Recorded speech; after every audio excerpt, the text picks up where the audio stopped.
యెషయా గ్రంథము 66వ అధ్యాయము, యెషయా గ్రంథము 66వ అధ్యాయము మొదటి వచనాన్ని చదువుకుందాం. యెహోవా ఇలాగూ ఆజ్ఞయించుచున్నాడు, ఆకాశము నా సింహాసనము, భూమి నా పాదపీఠము. మీరు నా నిమిత్తం కట్టనుద్దేశించిన ఇల్లు ఏపాటిది? నాకు మిశ్రయ స్థానముగా మీరు కట్టనుద్దేశించినది ఏపాటిది? దేవుడి మాటల ద్వారా మనతో మాట్లాడి సహాయం చేయనుగాక. దేవుని వాక్యం ఈ రీతిగా తెలియచేయబడుతుంది. దేవుడు ఏమంటున్నాడంటే, దేవుడు ఎంత మరి పెద్ద దేవుడు అంటే, ఆయన ఆకాశము ఏమంటున్నాడంటే, ఇక్కడ ఆకాశము నా సింహాసనము, భూమి నా పాదపీఠం. దేవుని వాక్యంలో మనం చూస్తున్నాం, ఆకాశం అంట దేవుని యొక్క సింహాసనం అంట. అంటే దేవుడు మరి అంత పెద్దవాడు అనమాట. ఎంత పెద్దవాడంట? ఆకాశము నా సింహాసనం. దేవునికి ఆకాశము దేవునికి సింహాసనం, భూమి ఆయన పాదపీఠం. భూమి ఎంత కలిపి మరి దేవునికి పాదపీఠముగా ఉంటుందంట. అంటే అంత ఎత్తైనటువంటి దేవుడు, మరి అంత పెద్ద దేవుడు, అంత గొప్ప దేవుడు. కాబట్టి ఇప్పుడు ఆయన అయితే ఎక్కడున్నాడు? ఆయన ఆకాశం నందు ఉన్నాడు. ఆయన సింహాసనం ఎక్కడుంది? ఆకాశం నందు ఉంది.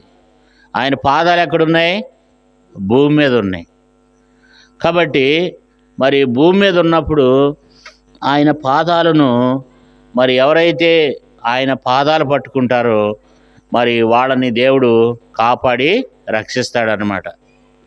మరి ఇక్కడ చూసినట్లయితే ఆకాశం అయితే ఆయన సింహాసనం అంట, కానీ భూమి పీఠం అంట. అంటే దేవుని యొక్క పాదాలు ఎక్కడున్నాయి? మనకు కింద అందుబాటులో, మనకు సమీపంగా ఉన్నాయి అన్నమాట. దేవుని పాదాలు కింద ఉన్నాయి. దేవుడు అవకాశం ఇచ్చాడు మనకు, ఆయన పాదాలు పట్టుకోవడానికి అవకాశం ఇచ్చినాడు.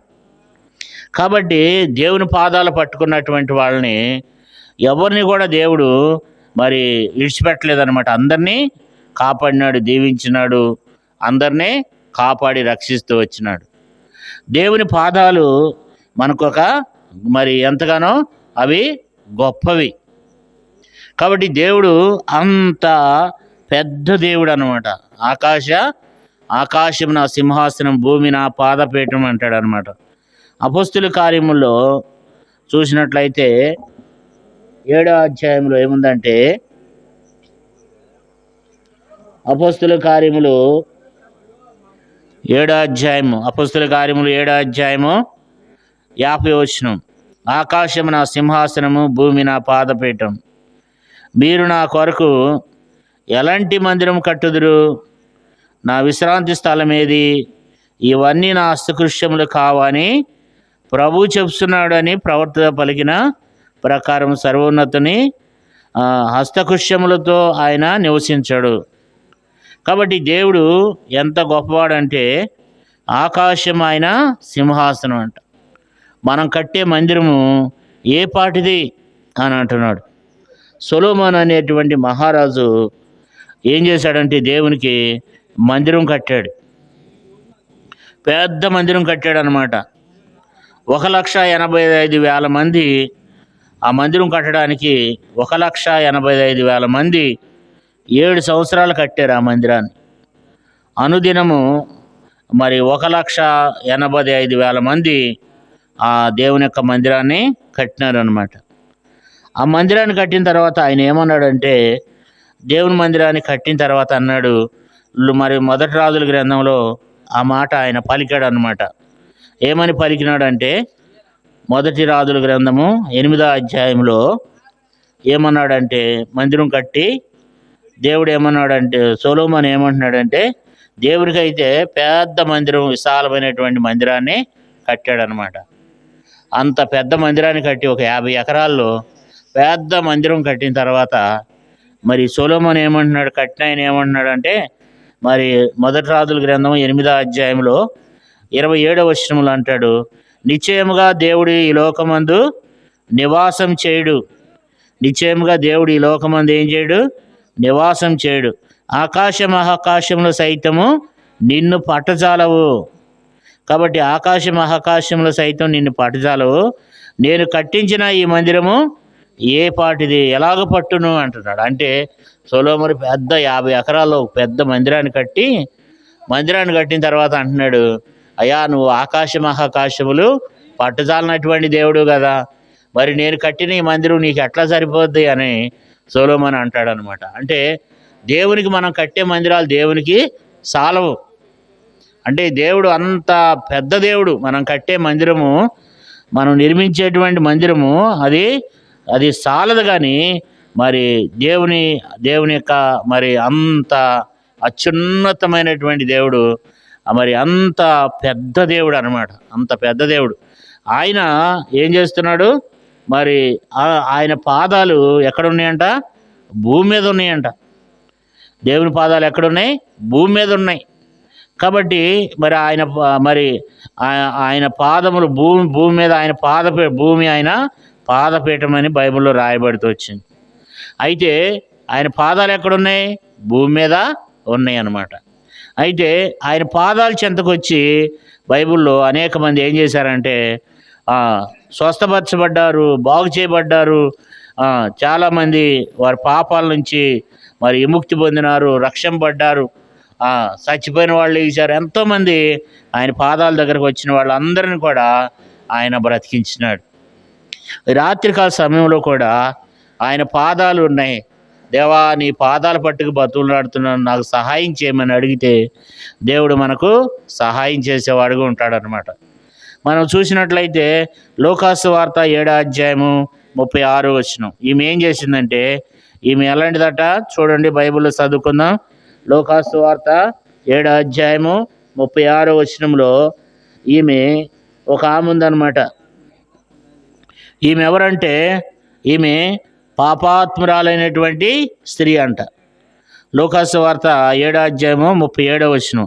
ఆ ఊరిలో ఉన్న పాపాత్మురాలైన ఒక స్త్రీ యేసు పరిచని అంట భోజనమున కూర్చుని ఉన్నాడని తెలుసుకుని ఒక బుడ్డిలో అత్తరు తీసుకుని వచ్చి వెనుక తట్టు ఆయన పాదముల యొద్ద నిలబడి ఏడ్చుచు కన్నీళ్లతో ఆయన పాదములను తడిపి తన తల వెంట్రుకలతో తుడిచి ఆయన పాదములను ముద్దు పెట్టుకుని ఆ అత్తర వాటికి పూసెను. ఇక్కడ మరి ఒక గ్రామంలో యేసుప్రభువారిని ఏం చేశారంటే, ఒక ఆయన యేసుప్రభువారిని భోజనానికి పిలిచాడు. యేసుప్రభువారు శరీరధారిగా ఉన్న దినాల్లో ఈ భూమి మీద ఆయన 33.5 సంవత్సరాలు ఈ భూమి మీద ఉన్నాడు అన్నమాట. అప్పుడు ఆ టైంలో మరి ఒక ఆయన ఏం చేశాడు, ఒక పరిసయ్యుడు ఏం చేశాడంటే యేసుప్రభువారిని భోజనానికి పిలిచాడు. పిలిస్తే ఆ గ్రామంలో ఒక ఆమె ఉంది అన్నమాట. ఆ గ్రామంలో ఒక ఆమె ఉంది. ఆమెకి పేరు లేదు కానీ ప్రజలు పెట్టిన పేరు ఒకటి ఉంది. ఏంటంటే ఆమె పాపాత్మురాలైన స్త్రీ అంట. కాబట్టి ఆమె పేరు ఎవరు చెప్పట్లేదు, కానీ అందరూ ఆమెను ఏం చేస్తారంటే, అందరూ ఆమెని తక్కువ చూస్తూ ఆమెను ఏం చేస్తారు, ప్రతి ఒక్కరు కూడా ఆ స్త్రీని తక్కువ చూస్తారనమాట. అయితే ఆమెను ఏమంటున్నారంటే, ఆమె ఏం చేసిందంటే, యేసు ప్రభు అంట ఈ ఒకరి ఇంటికాడ భోజనం చేస్తున్నాడని, ఆ గ్రామంకి వచ్చాడని తెలుసుకుని ఈ గ్రామంలో ఉన్నటువంటి పాపాత్మురాలైనటువంటి స్త్రీ ఏం చేసిందంటే, యేసు ప్రభువారి చెంతకెళ్ళి ఆయన కూర్చుని ఉంటే ఆయన వెనకాల నిలబడి మరి ఏం చేసిందంటే, ఆమె కన్నీళ్లతో ఆయన పాదములను తడిపిందంట.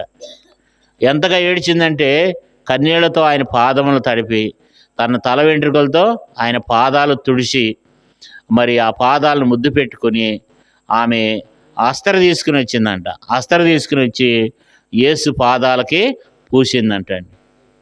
అంటే ఆ స్త్రీ ఏం చేసిందంటే ఎంతో భయంకరమైనటువంటి పాప జీవితంలో జీవించింది ఆమె. అయితే యేసు ప్రభువారి పాదాలను పట్టుకుందామే, అయ్యా నేను పాపిని అని. కాబట్టి ఎప్పుడైతే అయ్యా నేను పాపిని అని యేసయ్య దగ్గరికి వచ్చిందో, యేసయ్య ఏం చేశాడంటే ఆమె పాపాలు ఏం చేశాడు, క్షమించాడు అన్నమాట. అంటే పాపాలంటే మనం ఏమనుకుంటామంటే, పాపాలు ఎవరున్నారు అనుకుంటాం. బైబిల్ చెప్తుంది దావీదు అనేటువంటి రాజు అంటాడు, నేను పాపంలో పుట్టినవాడును, పాపంలోనే నా తల్లి నన్ను గర్భం ధరించింది అంటాడు. మనిషి యొక్క జీవితమే పాపం అన్నమాట. బైబిల్లో రాయబడింది, బైబిల్ గ్రంథంలో మరి మనిషి జీవితమే పుట్టుకతోనే మనం పాపులమంట.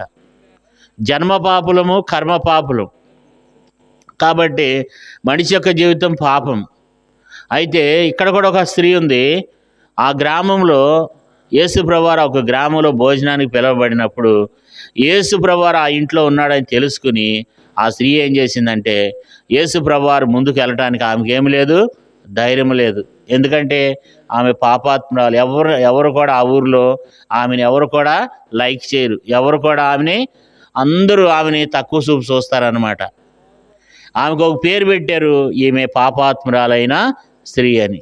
అయితే యేసుప్రభువారు ఏం చేశాడంటే ఆమె పాపాలు క్షమించినాడు. ఎందుకు క్షమించినాడంటే యేసుప్రభువారు పాపిని ప్రేమిస్తాడనమాట. జాగ్రత్తగా వినాలి.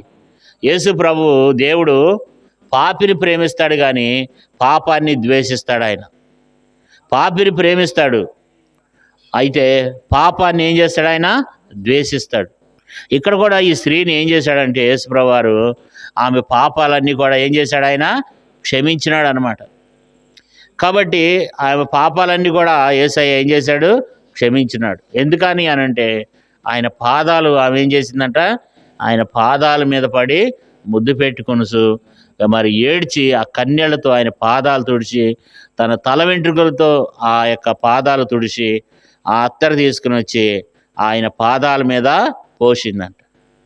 అప్పుడు యేసుప్రభువారు ఏమంటాడంటే ఈమె ఏం చేసిందంట, ఈమె గురించి మరొక మాట ఉంది చూడండి. 44వ వచనంలో ఆ స్త్రీ వైపు తిరిగి సీమోను తిట్లను, ఈ స్త్రీని చూస్తున్నావే, నేను నీ ఇంట్లోనికి రాగా నువ్వు నా పాదములకు నీళ్ళు ఇవ్వలేదు, కానీ ఈమె తన కన్నీళ్లతో నా పాదములను తడిపి తన తల వెంట్రుకలతో తుడిచిను. కాబట్టి కన్నీళ్లతో పాదములను తడిపి తల వెంట్రుకలతో తుడిచిందంట. తర్వాత పాదాలను ముద్దు పెట్టుకుంటూ వచ్చిందంట. అందుకని యేసుప్రభువారు ఏమంటాడు, 47వ వచనం చూడండి. ఆమె విస్తారంగా ప్రేమించిన గనుక ఆమె యొక్క విస్తారమైన పాపములు ఏమైనాయి, క్షమింపబడినని మీతో చెప్తున్నాను. కాబట్టి ఆమె యొక్క విస్తారమైనటువంటి పాపములు క్షమించబడినాయి. 48వ వచనంలో ఏమంటాడు, నీ పాపములు క్షమింపబడి ఉన్నవని ఆమెతో చెప్పెను. యేసుప్రభువారు అంటాడు ఆమెతో, అమ్మా నీ పాపములు క్షమించబడి ఉన్నాయి. ఆమెతో అంటున్నాడు, అమ్మా నీ పాపములు క్షమించబడ్డాయి. కాబట్టి పాపాలు క్షమించడానికి దేవునికి అధికారం ఉందన్నమాట. పాపాలు ఎట్లా పోతాయంటే దేవుని ద్వారానే పాపాలు పోతాయి. కాబట్టి పాపాలు ఆమెకున్నటువంటి పాపం అంతటిని కూడా దేవుడే తీసివేయగలడు. పాపం అనే రోగం నుంచి దేవుడు ఆమెను తప్పించి కాపాడుతూ వస్తున్నాడు. ఇంతకీ విషయం ఏంటంటే యేసు ప్రభువారి పాదాల చెంత ఒక పాపికి రక్షణ దొరుకుతుంది. ఒక పాపి పరిశుద్ధుడిగా చేయబడతాడు. యేసు ప్రభువారి యొక్క పాదాల చెంత ఒక పాపి మరి పరిశుద్ధురాలుగా చేయబడుతుంది. ఎందుకంటే ఆయన మరి ఆ పాపాలన్నింటినీ క్షమిస్తున్నాడు. ఎవరు పాపాలు ఆయన క్షమిస్తాడు? ఎవరైతే పాపముల విషయమై పశ్చాత్తాపడతారో, ఆ పాపాలు దేవుని దగ్గర ఎవరైతే ఒప్పుకుంటారో, ఎవరైతే ఒప్పుకుని విడిచిపెడతారో వాళ్ళ పాపాలు దేవుడు క్షమిస్తాడు. ఈ రాత్రికాల సమయంలో దేవుని వాక్యంలో చెప్పేది ఏంటంటే ఆయన పాదాల చెంత పాపికి ఏముంది, పాపం నుంచి విడుదల ఉందన్నమాట. ఆయన పాదాల చెంతకు వస్తే మనుషుల యొక్క పాపాలు పోతాయి. యేసు ప్రభువారి యొక్క పాదములు పాపం నుండి విడుదల తీసుకుని వస్తాయి. ఆయన పాదములు ఎక్కడ ఉన్నాయి, భూమి మీద ఉన్నాయంట. కాబట్టి ఆయన పాదముల చెంతకు వచ్చినటువంటి ఆయన పాదముల యొద్దకు వచ్చింది కనుక ఆమె యొక్క పాపములకు ఏం కలిగింది, విడుదల కలిగింది అన్నమాట. విడుదల కలిగింది. కాబట్టి ఆయన పాదాల దగ్గర ఆమెకి ఏం కలిగిందంటే పాపముల నుండి విడుదల కలిగింది. కాబట్టి యేసు ప్రభువారి యొక్క పాదాలు క్షమించేటువంటి పాదాలు. కాబట్టి యేసు ప్రభువారి యొక్క పాదములు ఎలాంటివంటే ఆయన పాదాలు క్షమించేటువంటి స్థలము యేసు ప్రభువారి యొక్క పాదములు అన్నమాట. ఈ స్త్రీ యేసు ప్రభువారి దగ్గరికి వచ్చి ఏం చేయబడింది? స్వస్థపరచబడింది అన్నమాట. మత్తయి సువార్త 15 అధ్యాయము 30 యేసు ప్రభువారి పాదాలు ఏం చేస్తాయి? చదువుకుందాం దేవుని వాక్యంలో నుండి. మత్తయి సువార్త చూసినట్లయితే మత్తయి సువార్త దేవుని వాక్యం ఈ రీతిగా సెలవిస్తుంది. 15 అధ్యాయము మత్తయి సువార్త 15 అధ్యాయము 30 యేసు అక్కడి నుండి వెళ్ళి గలిలయ సముద్ర తీరమునకు వచ్చి కొండ ఎక్కి అక్కడ కూర్చుండెను. బహు జనసమూహములు ఆయన యొద్దకు ఆయన యొద్దకు కుంటివారు, గుడ్డివారు, మూగవారు, అంగహీనులు మొదలైన అనేకులను తీసుకుని వచ్చి ఆయన పాదముల యొద్ద పడవేసిరి. ఆయన వారిని స్వస్థపరచెను. అనేకమైనటువంటి వ్యాధిగ్రస్తులను తీసుకుని వచ్చి యేసయ్య పాదాల దగ్గర ఏం చేశారంట? పడవేశారంట. యేసు ప్రభువారి పాదాల దగ్గర పడవేసినప్పుడు వాళ్ళందరికీ ఏం కలిగిందంట? స్వస్థత కలిగిందంట ప్రియులారా. కాబట్టి యేసు పాదములు స్వస్థపరిచేటువంటి స్థలం.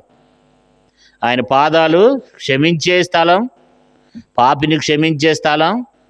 యేసు ప్రభు పాదాలు స్వస్థపరిచేటువంటి స్థలం.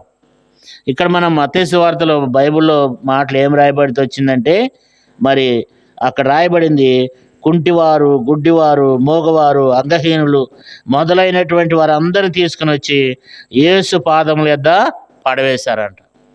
పడవేస్తే వాళ్ళందరినీ, ఎవరైతే కుంటివారు ఉన్నారో, గుడ్డివారు ఉన్నారో, మూగవాళ్ళు ఉన్నారో, అంగహీనులు ఉన్నారో, ఏ వ్యాధి కలిగి అయితే వాళ్ళు ఉన్నారో వాళ్ళందరినీ తీసుకుని వచ్చి యేసు ప్రభు పాదాల చెంత పడేస్తారంట. తీసుకొచ్చి వాళ్ళందరూ తీసుకుని వచ్చి యేసు ప్రభు పాదాల చెంత పడేస్తే వాళ్ళందరినీ ఏం చేశాడంట? ఆయన స్వస్థపరిచిండంట. కాబట్టి ఆయన పాదాలు స్వస్థపరిచేటువంటి పాదాలు అన్నమాట. అనేక మందిని ఆయన ఏం చేస్తూ వచ్చినాడు? స్వస్థపరిచినాడు. ఇంకా మనం చూస్తే బైబిల్లో ఒక ఆయన మార్కు సువార్త 5వ అధ్యాయంలో యాయీరు అనేటువంటి ఒక ఆయన ఉన్నాడు.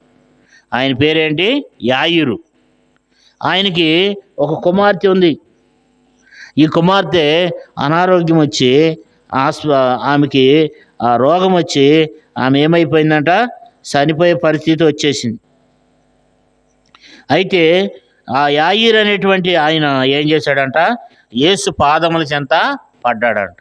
మార్కు సువార్త 5వ అధ్యాయము 22 ఆయన సముద్రపు తీరమున నడవగా సమాజపు మందిరపు అధికారుల్లో యాయీరు అని ఒకడు వచ్చి ఆయన చూచి ఆయన పాదముల మీద పడి, నా చిన్న కుమార్తె సావనై ఉన్నది, అది బాగుపడి బ్రతుకున్నట్లు నువ్వు వచ్చి దాని మీద నీ చేతులు ఉంచవలనని ఆయన మిగులా బతిమాలుకొనగా. ఇక్కడ మరి యాయీరు అనేటువంటి ఒక వ్యక్తి యేసు ప్రభు పాదాల చెంతకొచ్చి ఆయన పాదాలు పట్టుకున్నాడంట.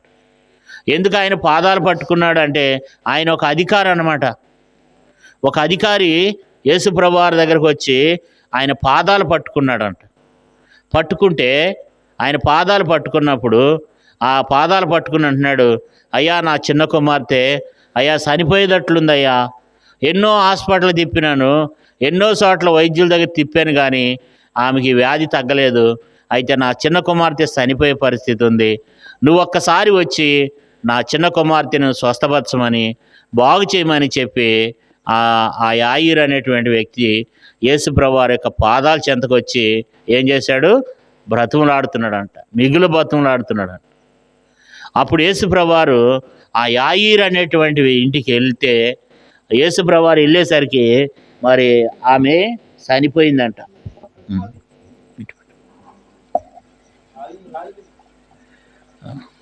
దానికి ఎందుకు పట్టేసి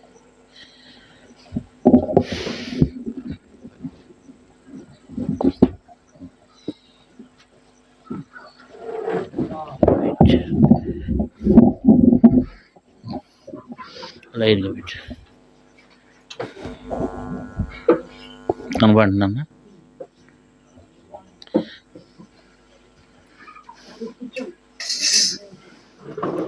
కాబట్టి మరి ఆ యాయీరు అనేటువంటి వ్యక్తి యేసుప్రభువారు దగ్గర పాదాల మీద పడి, అయ్యా నా చిన్న కుమార్తె చనిపోయేటట్లుందంటే యేసుప్రభువారు అంట ఇంటికి వెళ్ళాడంట.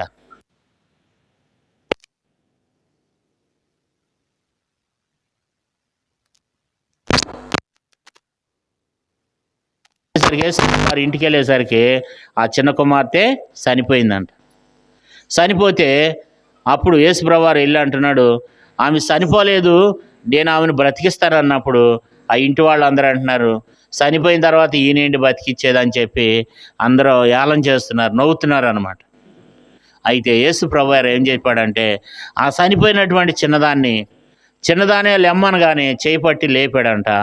ఆమె లెగిసి కూర్చుందంట. చనిపోయినటువంటి ఆమె ఏమైంది? లెగిసి కూర్చుంది.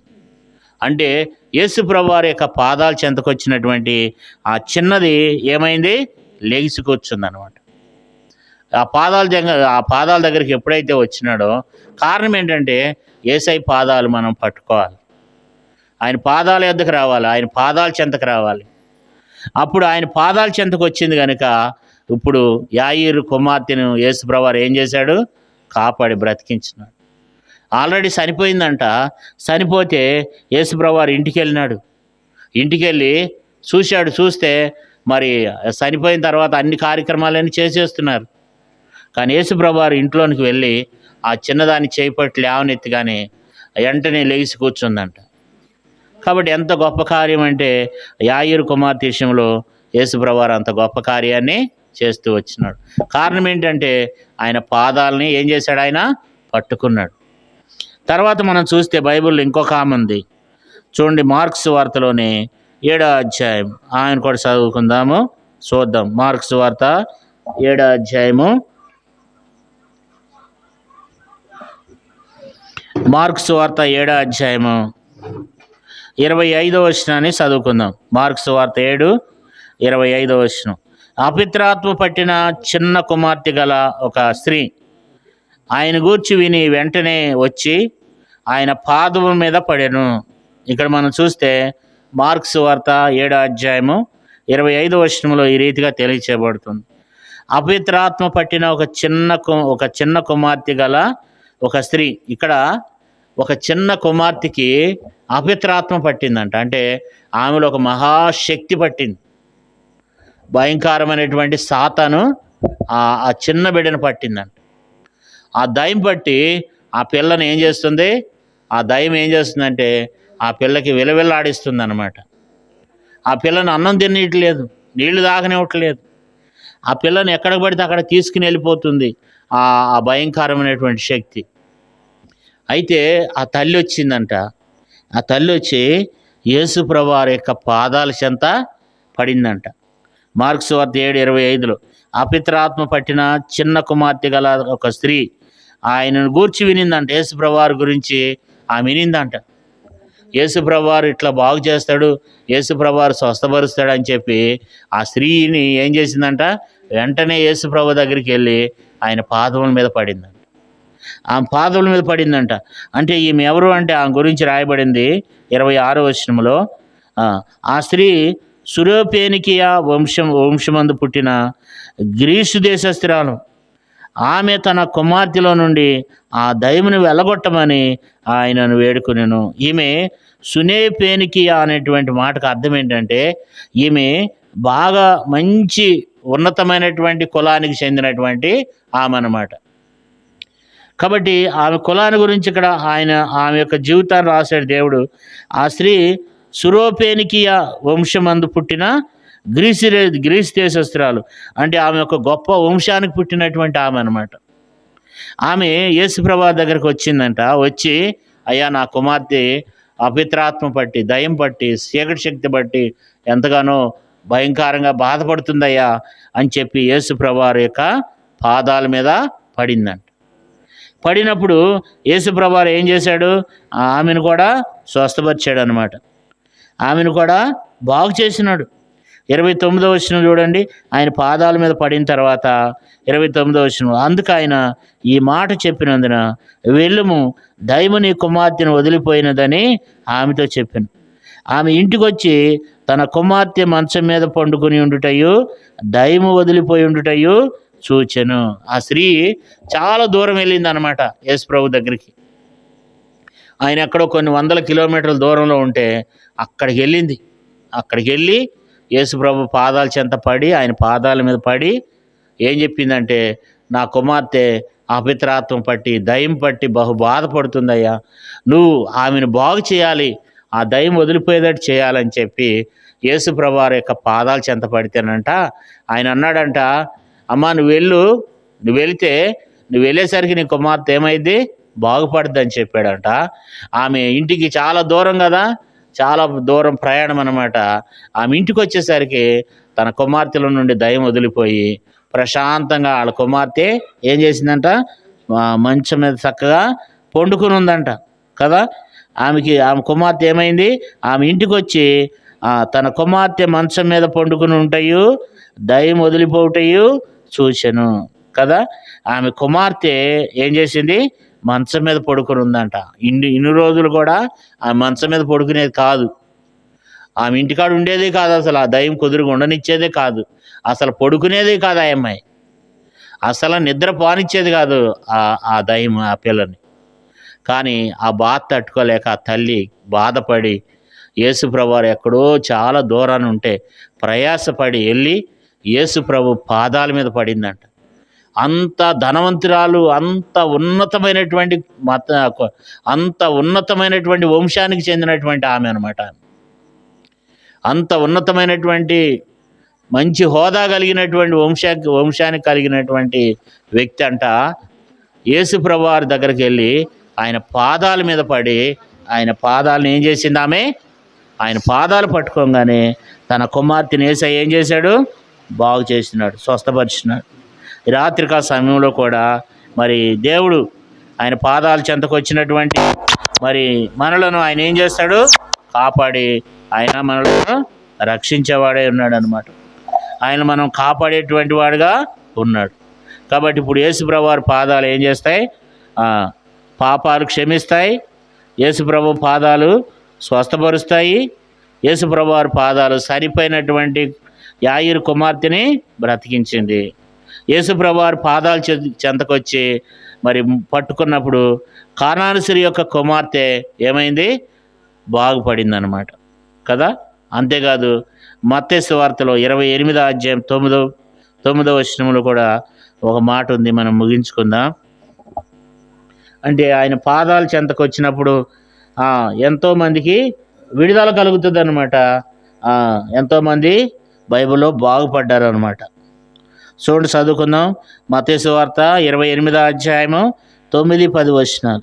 యేసు వారిని ఎదుర్కొని మీకు శుభమని చెప్పాను. వారు ఆయన యొద్దకు వచ్చి ఆయన పాదములు పట్టుకుని ఆయనకు మొక్కగా, యేసు భయపడకుడి, మీరు వెళ్ళి నా సహోదరులు గలిలయకు వెళ్ళవలననియు అని ఇక్కడ మనం చూసినట్లయితే యేసు ప్రభు వారి దగ్గరికి వచ్చినారు కొంతమంది. వచ్చి యేసు ప్రభు వారి యొక్క పాదాలు పట్టుకున్నారంట. యేసు ప్రభు వారి పాదాలు పట్టుకుని ఆ యేసు ప్రభు పాదాలకు మొక్కినారంట. అది ఎందుకు అట్లా చేసినారంటే అది భయంకరమైనటువంటి ఆపద దినం, కష్టదినం, ఇబ్బందికరమైనటువంటి పరిస్థితి. ఆ పరిస్థితిలోనంట యేసు ప్రభు వారి దగ్గరికి వచ్చి ఆయన పాదాలు ఎప్పుడైతే పట్టుకున్నారో మరి వెంటనే వాళ్ళని యేసు ప్రభు వారు ఏం చేశాడు, బాగు చేసినాడు అనమాట. అంటే ధైర్యపరుస్తున్నాడు. ఆయన పాదాలు చెంతకు వస్తే ధైర్యం, వాళ్ళకి నెమ్మది లేదు, వాళ్ళకి సమాధానం లేదు, వాళ్ళకి సంతోషం లేదు, వాళ్ళు భయపడిపోతున్నారు, భయం వారిని తరుముతుంది. అయితే యేసు ప్రభు వారి దగ్గరికి వచ్చి యేసు ప్రభు వారి పాదాలు పట్టుకున్నప్పుడు మరి వాళ్ళకి ఏం కలిగింది, ధైర్యం కలిగింది అంటున్నాడు.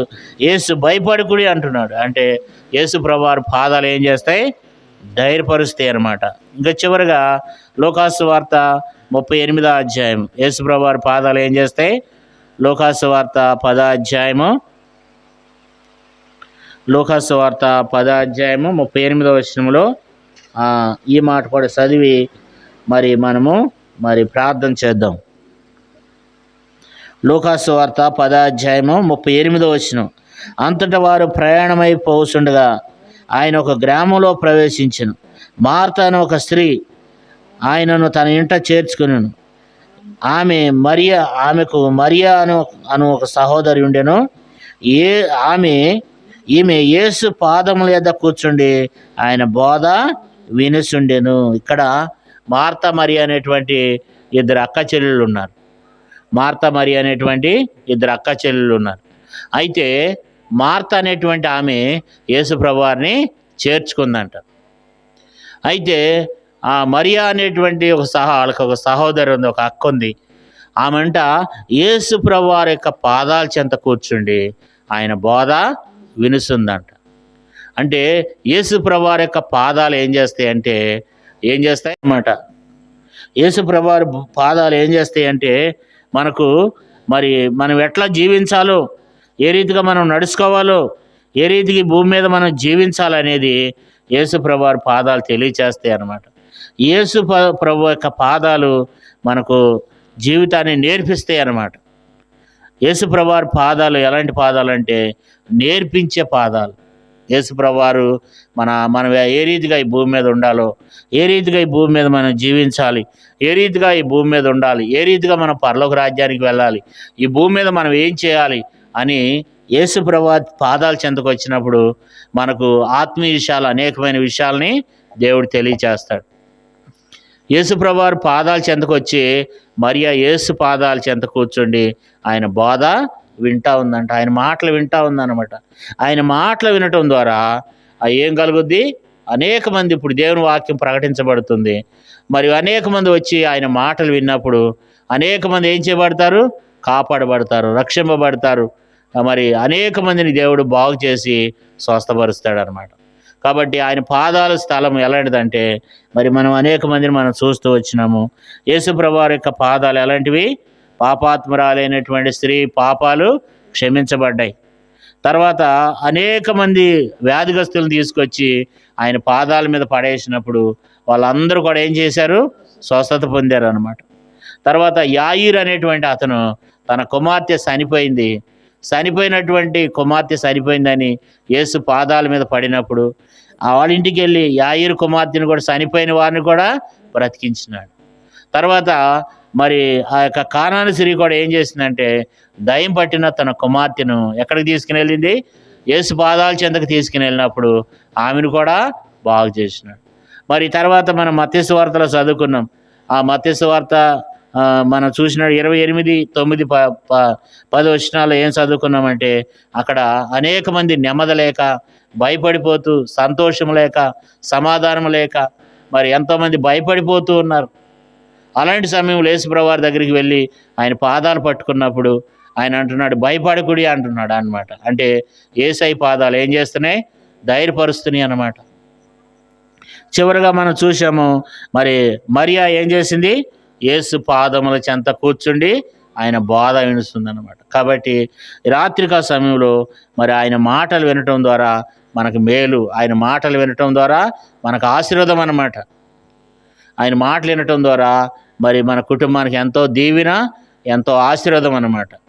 రాత్రి వేళలో మరి మైక్ ద్వారా కూడా మరి ఎంతోమంది వింటూ ఉన్నారు. వాళ్ళందరినీ కూడా దేవుడు ఆశీర్వదిస్తాడు శ్రద్ధగా పెట్టి వింటే.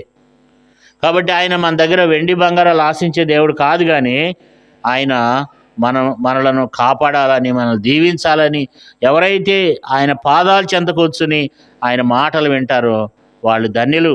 వాళ్ళ జీవితాలని దేవుడు ఆశీర్వాదకరంగా, దేవునికరంగా చేస్తాడు. ఆయన పాదాలు నేర్పించే పాదాలు.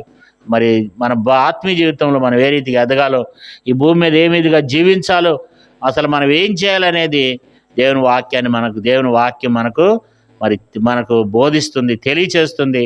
వాక్యం మనలను నడిపిస్తుంది, వాక్యం మనల్ని కాపాడుతుంది.